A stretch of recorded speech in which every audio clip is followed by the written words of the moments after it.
대유 위니아그룹의 구도로 지역 경제계의 시름이 깊어지고 있지만 책임을 져야 할 박영우 회장은 국감에 불출석했습니다. 국회 앞에선 노동자와 협력업체들이 박 회장에게 대책 마련을 촉구했습니다.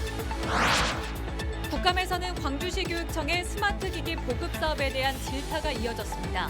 또 전남대 병원에 대해서는 지방 의료 인력의 유출을 막기 위한 대책이 필요하다는 목소리가 잇따랐습니다. 무분별하게 설치된 현수막에 대한 강제 철거가 시작됐습니다. 현수막이 도심 미관을 해치는 것은 물론 안전 문제까지 제기되자 지난달 광주광역시가 설치를 규제하는 조례를 공포한 데 따른 것입니다. 전국체전에 출전한 광주 전남 선수단이 잇따라 메달 소식을 전해오고 있습니다. 전남은 종합 3위, 광주는 10위권 진입을 목표로 막바지 경쟁에 안간힘을 쓰고 있습니다. 시청자 여러분 안녕하십니까? KBC 8시 뉴스입니다. 대유 위니아그룹의 경영 실패에 따른 대규모 임금 체불과 협력사 대금 미지급 문제가 국정감사에서 도마 위에 올랐습니다. 박영우 회장이 불출석한 가운데 고의부도 의혹까지 제기됐는데요. 국회 앞에선 임금을 받지 못한 노동자와 줄도산 위기에 처한 협력업체들이 집회를 가졌습니다. 구영슬 기자가 취재했습니다. 국회 환경노동위원회 국정감사에서 정의당 이은주 의원은 임금 체불액이 500억 원에 이르는 대유 위니아그룹 박영우 회장의 연봉이 재계에서 6번째로 많다고 지적했습니다. 임금 체불이 이뤄진 지난해 1월부터 4월까지 박 회장이 위니아전자에서 챙긴 급여는 매달 4천만 원이 넘습니다. 투기적 인수합병 등 방만한 경영 속에서도 이뤄진 해외 투자를 지적하며 고의부도 의혹까지 제기됐습니다. 상호 출자, 내부 거래, 비상식적인 인수합병 시도, 방만한 선단식 경영이 오늘날 500억 원대 임금 체불을 만든 겁니다.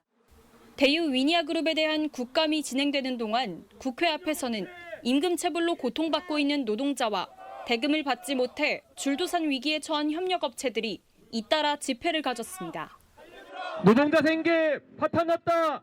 박영우가 책임져라. 책임져라. 네. 위니아는 빠른 정상화를 실행하라. 하지만 국정감사 증인으로 채택된 박 회장은 건강상의 문제를 이유로 출석하지 않아 책임 있는 해결책 마련에 소극적이란 비판을 받고 있습니다. 국정감사에서 대유 위니아그룹의 경영 실패가 도마에 오르며 정치권을 중심으로 파장이 일파만파 커지고 있습니다. KBC 구영슬입니다. 잇따라 법정 관리를 신청한 대유 위니아그룹 계열사들에 대해 신속한 회생 절차를 개시해야 한다는 호소가 이어지고 있습니다. 광주 테크노파크와 광주 산학연협의회 가전분과 기업들은 광주시의회에서 기자회견을 열고 기업 회생 개시 결정이 늦어질수록 협력업체들의 피해 규모가 눈덩이처럼 커진다며 서울회생법원에 대해 하루빨리 회생 개시 결정을 해달라고 요청했습니다. 어제도 광주시와 광주상공회의소, 채권단협의회 등이 대유 위니아그룹 계열사 4곳에 대해 신속하게 기업 회생 절차 개시 결정을 내려달라고 서울회생법원에 탄원서를 제출했습니다. 국회 교육위 국감에서는 광주교육청의 스마트기기 보급 사업이 졸속으로 추진되고 있다는 질타가 이어졌습니다. 정부가 추진하는 의대 정원 확대와 관련해선 전남의 의대를 신설하고 지방의료 인력 유출을 막기 위한 지원이 필요하다는 목소리가 잇따랐습니다. 정경원 기자입니다. 650억 원을 투입한 광주시 교육청의 스마트기기 보급 사업에 대해 국회 교육위원들은 수요자들을 고려하지 않은 정책이라고 지적했습니다. 교육청은 교사에게, 교사들은 학생과 학부모에게 대여를 강요했지만 여전히 보급률이 낮아 창고 신세를 면치 못하고 있다는 겁니다. 대여를 원하지 않더라도 일단 학교 학생들만 학교에 스마트 기기들만 내려보낼 테니까 남는 기기를 학교에서 알아서 관리하라는 방침을. 교육 현장에서 활용도가 낮고 교육용 소프트웨어조차 깔려있지 않은 깡통이라는 비판도 나왔습니다. 활용도도 높지 않다. 들고 다니기 귀찮을 뿐이다. 불시를 하면은 내가 책임져야 된다. 그래서 결국은 스마트한 기기가 아니라 그냥 모래주머니로 인식이 되고 있는데요. 전남교육청은 교권 보호를 위한 전담 인력들이 부족하다는 지적을 받았습니다. 해마다 교원 심리상담과 치료 지원 건수가 가파르게 늘고 있지만 전남 교원 치유지원센터에 상담사가 단 1명, 법률 지원을 위한 전담 변호사는 아예 없다는 겁니다. 전남대와 전남대병원에 대한 국감에서는 지역의 열악한 의료 현실을 개선하기 위한 정부 차원의 노력을 강조하는 목소리가 이어졌습니다. 장거리 이송 중 골든타임을 놓치는 환자들이 있다며 전남의 의대를 신설해야 한다고 주장했습니다. 이 거리가 있으면 아무리 좋은 그 조치를 하더라도 시간적으로 골든타임을 놓치면 사실 뭐 아무리 효과를 발휘할 수 없잖아요. 안영근 전남대병원장은 지방 의료 인력 유출을 막기 위해 의료 인력들이 지방에 정착할 수 있도록 수가 등을 개선해야 한다고 지원을 요청했습니다. 지역 의료 수가 같은 것들을 같이 고민하면서 국가대학의 신설 그리고 의사수의 증가를 같이 고민을 해야지. 또 의대 정원 확대 문제를 소아과와 산부인과, 흉부외과 등 필수 의료에 대한 지원 방안과 함께 논의해야 한다고 강조했습니다. KBC 정경원입니다.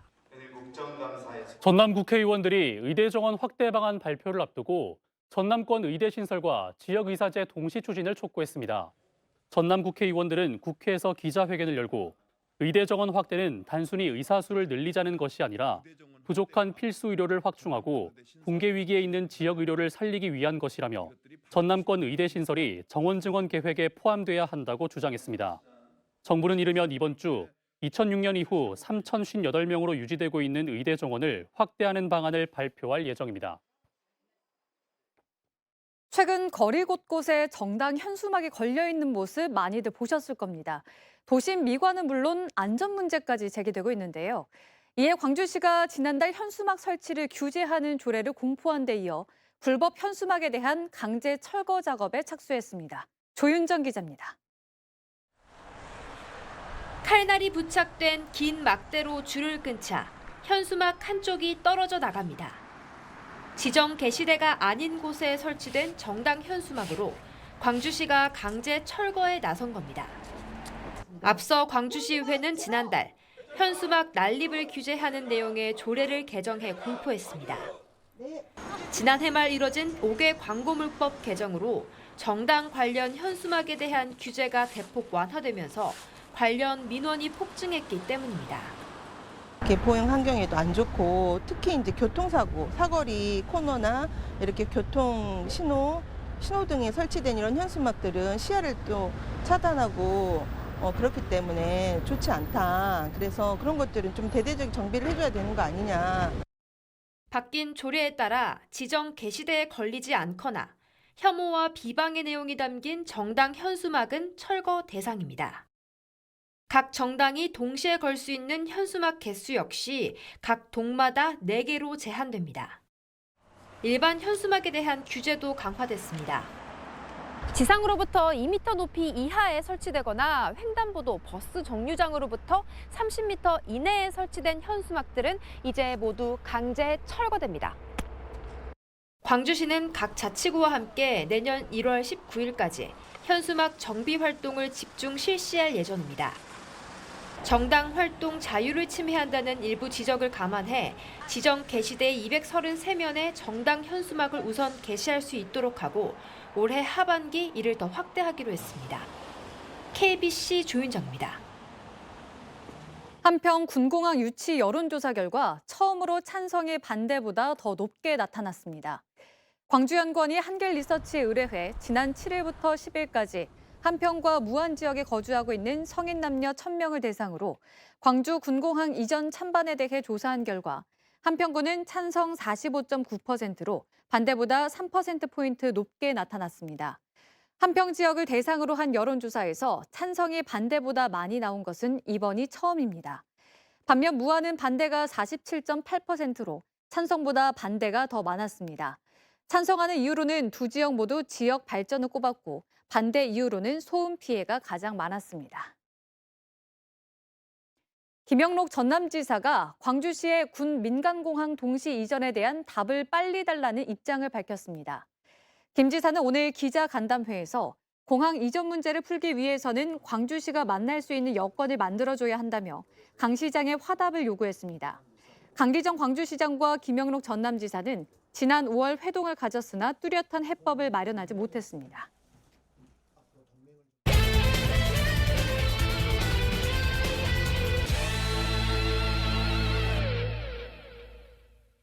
전국체전에 출전한 광주 전남 선수단이 잇따라 메달 소식을 전해오고 있습니다.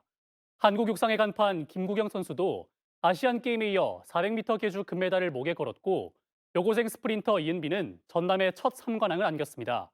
전남은 종합 3위, 광주는 10위권 진입을 목표로 막바지 비짓땀을 흘리고 있습니다. 이동근 기자의 보도입니다. 출발 신호와 함께 선수들이 트랙을 내달립니다. 일본 주자에 이어 바통을 이어받은 광주의 김구경은 혼신을 다한 질주로 2위와 격차를 벌립니다. 김구경의 활약 속에 광주광역시 팀은 육상 남자 일반부 400m 계주에서 대회 신기록을 작성하며 금메달을 목에 걸었습니다.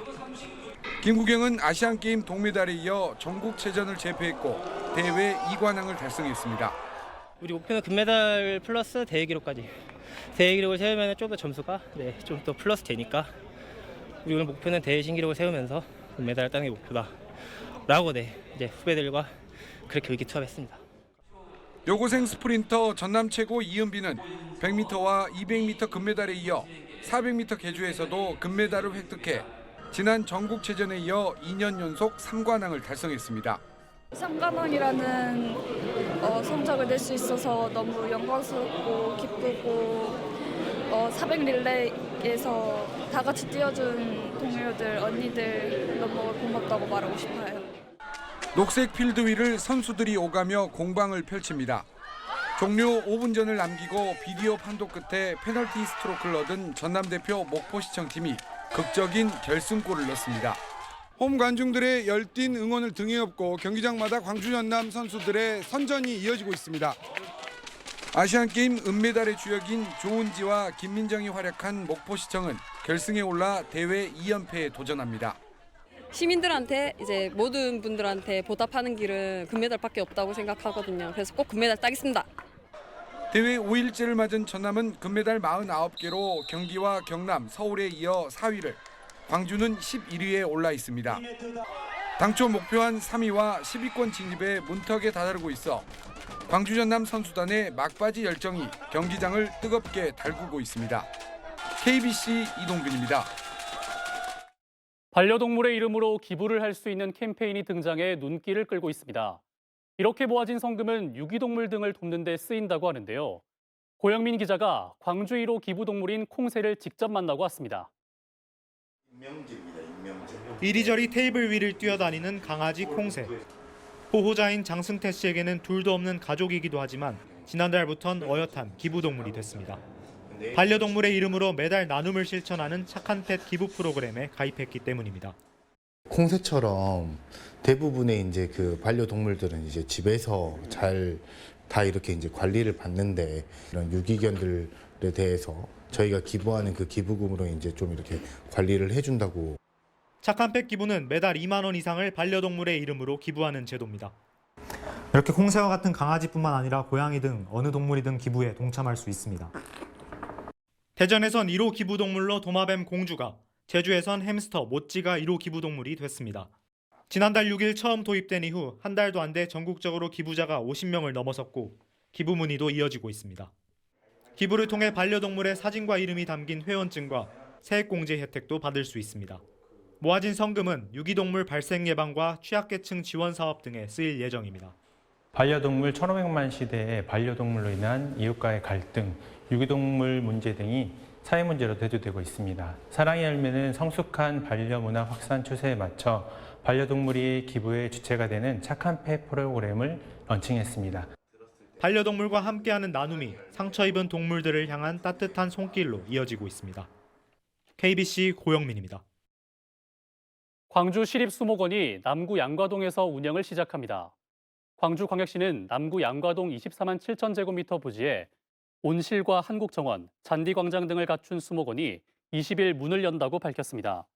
광주시는 산림치유 등 다양한 시민 참여 프로그램을 운영하는 한편 2025년까지 국가공인 수목원 인증에도 도전할 계획입니다. 산림청의 대한민국 100대 숲 명품숲에 강진 초당림 등 전남 지역 10개소가 선정됐습니다. 산림 경영숲에는 강진 초당림과 서기산 편백숲, 순천 백이산 편백숲이, 산림 휴양숲은 나주도민의 숲과 보성 윤재림 숲정원, 장성 충령산 편백숲, 화순 무등산 편백숲, 동북면 편백 참나무 숲이 선정됐습니다. 산림 보전숲에는 장흥 천관산 동백숲과 한평 모평 마을숲이 포함됐습니다. 광주 동서미래포럼이 지방시대 지역주의 극복과 상생, 그리고 균형 발전을 주제로 정책 세미나를 개최합니다. 내일 오후 2시 김대중 컨벤션 센터에서 열리는 이번 세미나는 박주선 20대 국회 부의장과 우동기 지방시대위원회 위원장이 특강에 나서 국가적 과제와 지역 현안을 논의합니다. 동서미래포럼은 지역주의 극복과 국토 균형 발전을 목적으로 한 광주와 대구 지역 원로들의 모임입니다. 행정안전부의 정율성로 도로명 변경 시정 권고에 대해 주민 의견 수렴이 진행됩니다. 광주 남구청은 지난 12일 행안부의 정율성로 도로명 변경 권고에 대해 도로명 주소 변경은 주민 5분의 1 이상의 신청과 주소 사용자 절반 이상의 서면 동의가 필요하다며 절차를 통한 주민 의견 수렴 입장을 밝혔습니다. 정율성로는 지난 2008년 도로명 주소위원회에서 주민들의 의견을 반영해 이름이 붙여졌습니다. 지난해 지방선거를 앞두고 지역 언론사 기자에게 금품을 제공한 혐의로 1심에서 벌금 200만 원을 선고받은 강종만 영광군수에 대해 검찰이 항소심에서 벌금 700만 원을 구형했습니다. 검찰은 광주고법 형사 1부 심리로 열린 강 군수에 대한 항소심 결심 공판에서 증거가 분명한데도 반성하지 않는 피고인은 선처받을 여지가 없다며 구형 이유를 밝혔습니다. 강 군수 측은 손잡버린 혈족에게 생활비 명목으로 지원했을 뿐 기부 행위로 얻은 이익도 없고 선거에 영향을 끼치지도 않았다며 선처를 호소했습니다. 전남도가 민간단체 보조금을 부적정하게 운영해온 곳으로 드러났습니다.